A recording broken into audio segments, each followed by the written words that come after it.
A man stands on a wooden platform in the middle of a crowded square. Thousands of eyes are fixed on him. He is not the prisoner. He is the one holding the sword. In a few seconds, he will end a life in front of an audience that came specifically to watch him do it. If his hand is steady, the crowd will cheer his skill. If his hand shakes, if the blade lands wrong, that same crowd will turn on him, sometimes literally. There are recorded cases of executioners being beaten, even killed, by furious mobs after a botched beheading.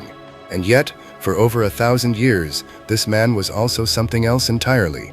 In many towns, he was the person families secretly visited when doctors couldn't help them. He set broken bones, he treated wounds. Some of the era's most advanced anatomical knowledge lived inside his head, knowledge he gained from a job most people found unspeakable. He was paid a full-time salary by the state. He was often the most technically skilled tradesman in his city. And he was, at the very same time, considered too unclean to sit at the same table as the people who paid him. His own children could struggle to marry. His own name could be missing from town records, replaced by a title instead, the Sword, the Red Man, the Master of the Low Court, because saying his real name out loud was considered bad luck. How does a person become simultaneously essential and untouchable? How did one profession end up controlling both death and healing? Why did wars, plagues, revolutions, and even a single French doctor's idea about mercy all reshape this one job over and over again? And why, despite being one of the most consistent professions in human history, present in nearly every civilization, every century, every legal system ever built, did the people who held it get erased so thoroughly that most of us can't name a single one? That story starts almost as soon as humans invented the idea of law itself, and it doesn't end where you'd expect. Most people assume an executioner's job was simple. Someone breaks the law, someone else kills them. End of story. That assumption misses almost everything interesting about the role. Executing a person was never treated as an ordinary act, even by societies that practiced it constantly and openly. Across history, the person who carried out a death sentence occupied a strange, contradictory space. They were agents of the state, carrying out sentences handed down by kings, judges, and councils, acting entirely within the law. But they were also treated as spiritually and socially dangerous, as if the act of killing, even when legally sanctioned and publicly demanded, left a mark on the person who performed it. This is why, in town after town across medieval and early modern Europe, executioners were forced to live at the edge of the city, often in the same district as tanners, gravediggers, knackers, and other workers whose jobs involved handling death, disease, or waste. It's why their houses were sometimes required to stand outside the town walls entirely, connected to the community by function, but separated from it by geography. It's why their children sometimes struggled to marry outside the profession, not always because of any written law, but because of a deep social unease that treated the role as almost hereditary in nature, a kind of stain passed down through blood. And this is why, when you dig into the historical record, executioners appear again and again in roles that seem to contradict their reputation entirely, as surgeons, as pharmacists, as respected experts quietly consulted by physicians who wouldn't be caught socializing with them in public. The contradiction isn't a historical accident, it's the key to understanding the entire profession. To understand why, we have to go back to the very first moment a community decided that killing could be lawful, and that someone specific needed to carry the weight of it. Long before any single named executioner appears in the historical record, ancient societies already understood a basic problem. If everyone in a community has the right to kill someone who breaks the law, you don't have justice. You have chaos, revenge cycles, and blood feuds that never end.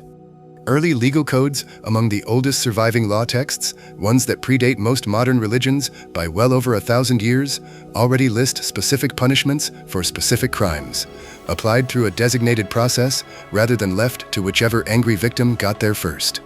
That single shift, from anyone can take revenge to only an appointed person may carry out this sentence, is one of the quiet foundations of organized civilization.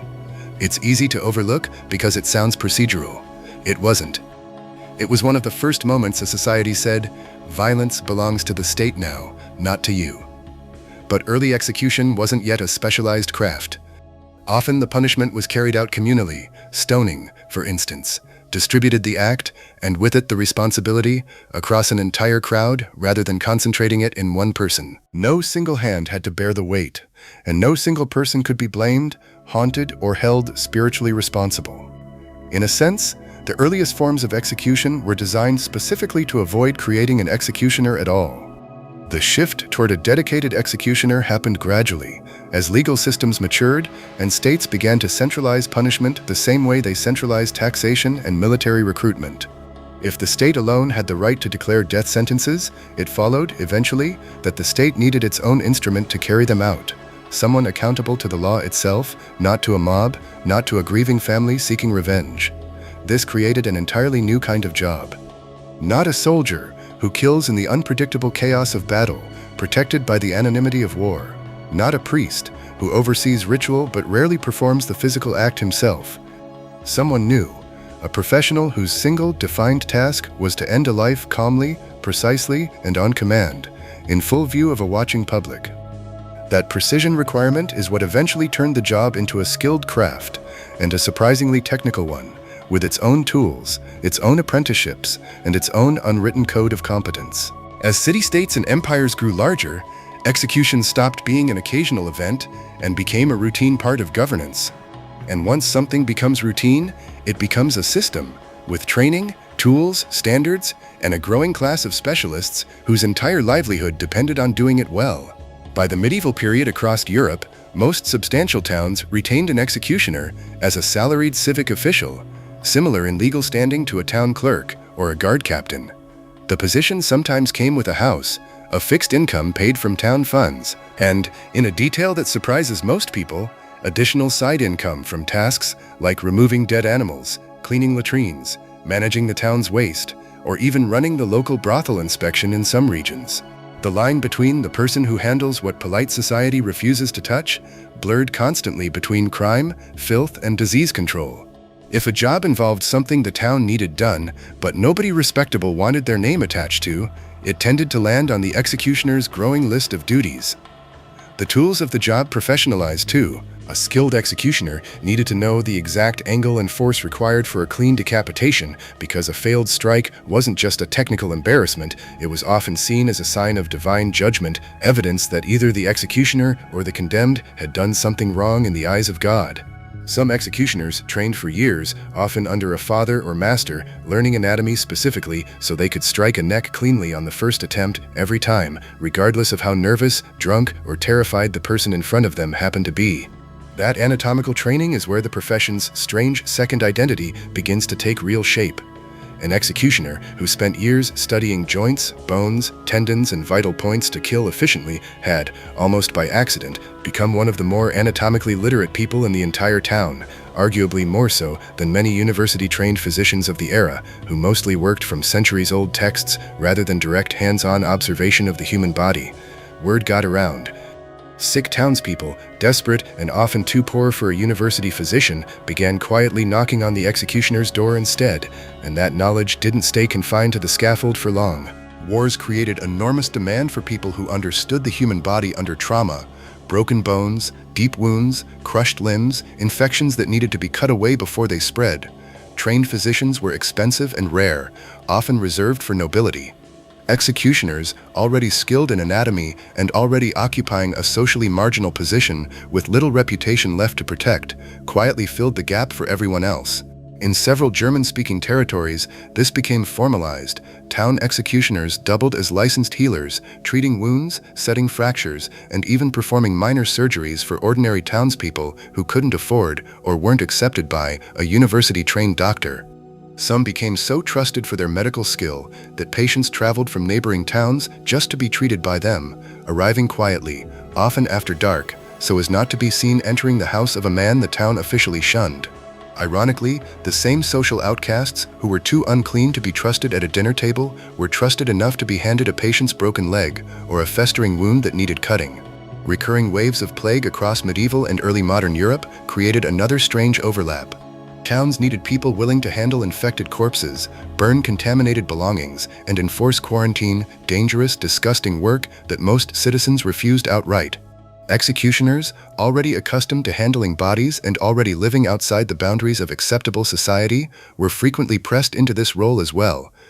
Some towns effectively turned their executioner into a de facto public health officer during outbreaks, trusting him with decisions about who could enter the town gates and who had to be turned away. This added yet another layer of dependency and fear around the profession. He was the man who could save your life during an epidemic, and the same man everyone crossed the street to avoid the rest of the year. Religious institutions had a complicated relationship with execution. On one hand, church doctrine generally supported the state's right to punish serious crimes, and clergy often attended executions to offer the condemned a final confession. On the other hand, the act of killing, even lawful killing, even killing sanctioned by the church itself, was treated as spiritually hazardous.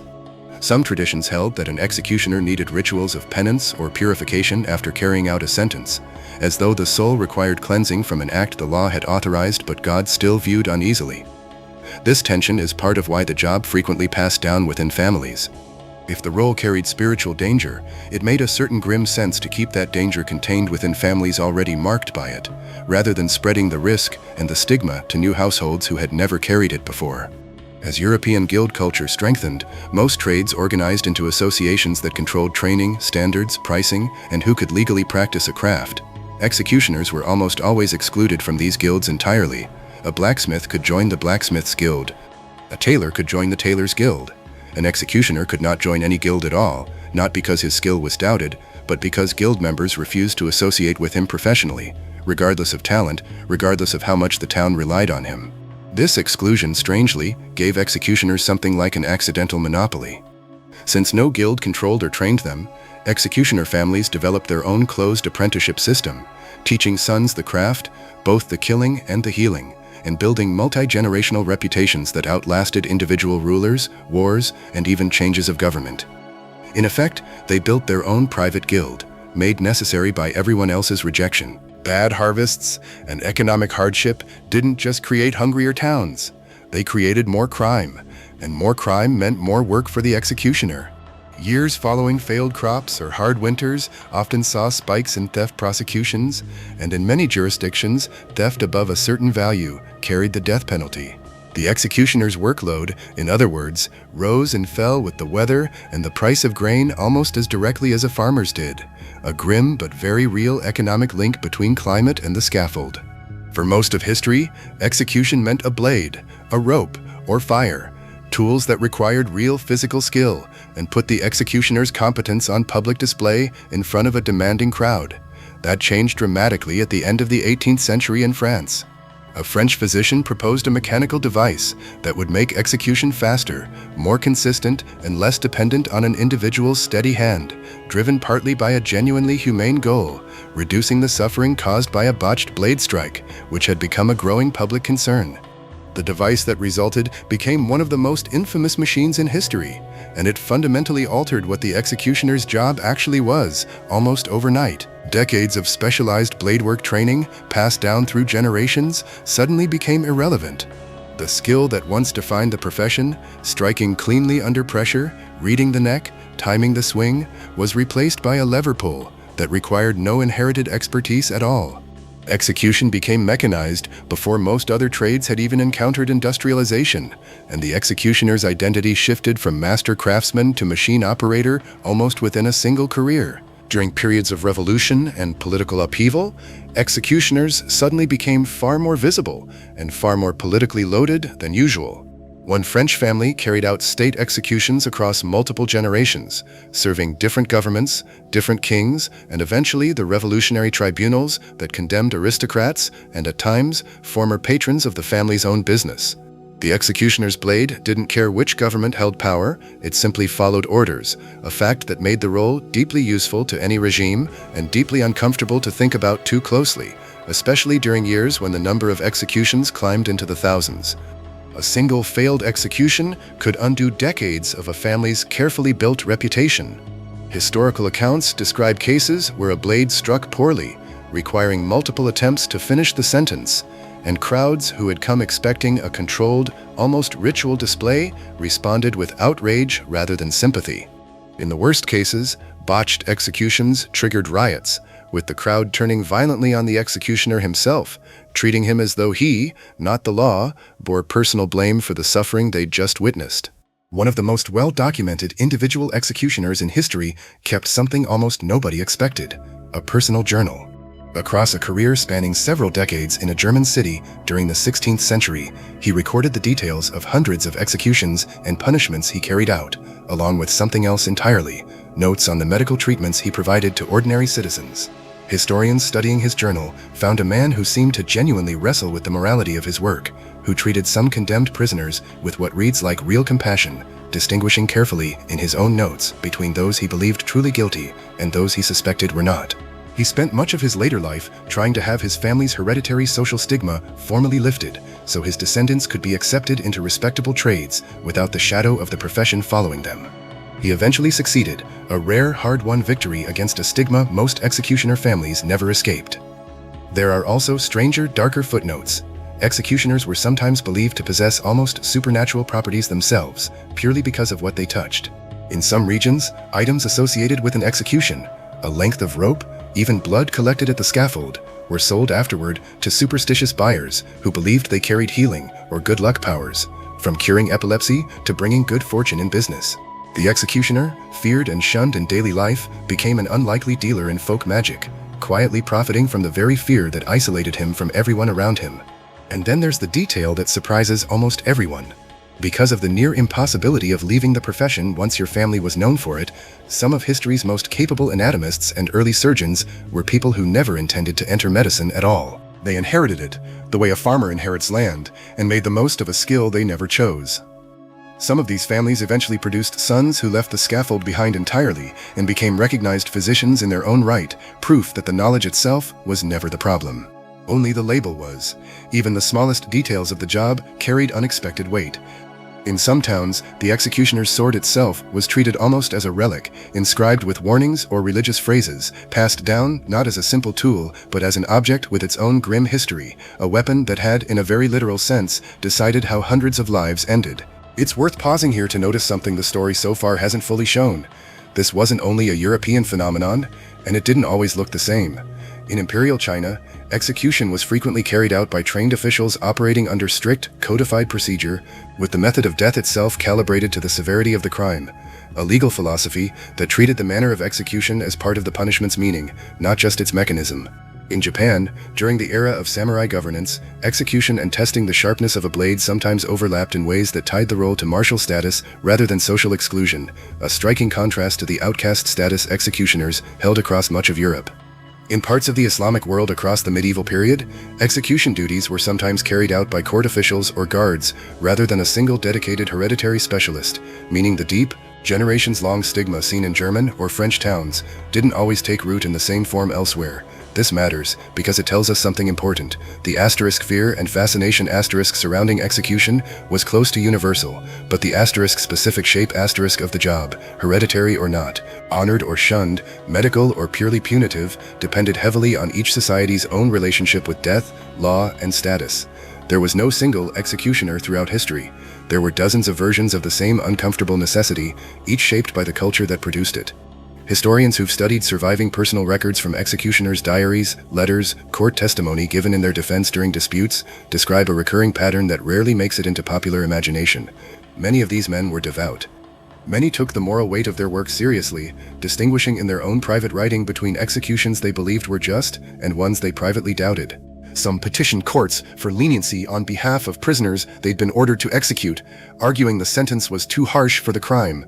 A striking detail, given how thoroughly popular imagination casts the executioner as a purely mechanical figure with no voice of his own. This human complexity rarely survives in how the profession gets remembered today. Popular imagination prefers the hooded, faceless figure, anonymous by design, easier to fear than to understand. But the historical record, in the rare cases where an individual's own words survive, tells a more complicated story, of men fully aware of the horror of their work who nonetheless found ways to live with it and occasionally to push back against it from within. The executioner as a formal, salaried civic office has largely disappeared. Most modern states either abolished capital punishment entirely or moved to methods deliberately structured to remove any single identifiable person from full responsibility lethal injection teams, for instance. are often organized so no individual can be certain their specific action caused death, with multiple people performing different steps simultaneously. That design choice is not an accident. It's a direct descendant of the same discomfort that pushed medieval executioners to the edge of town centuries earlier, the recognition that societies want justice carried out, but rarely want to look directly at the person who carries it out, or let any one person carry the full weight of it alone. The line between executioner and healer, so strange to modern ears, also echoes forward in a subtler way. Long before medical schools formalized anatomical training through structured dissection, some of the era's most direct, hands-on knowledge of the human body came from people society refused to honor for it. Medicine's history isn't as clean as we like to imagine. Some of it was built quietly, by people standing on a scaffold, learning from the very work everyone else turned away from. Remember the man on the platform.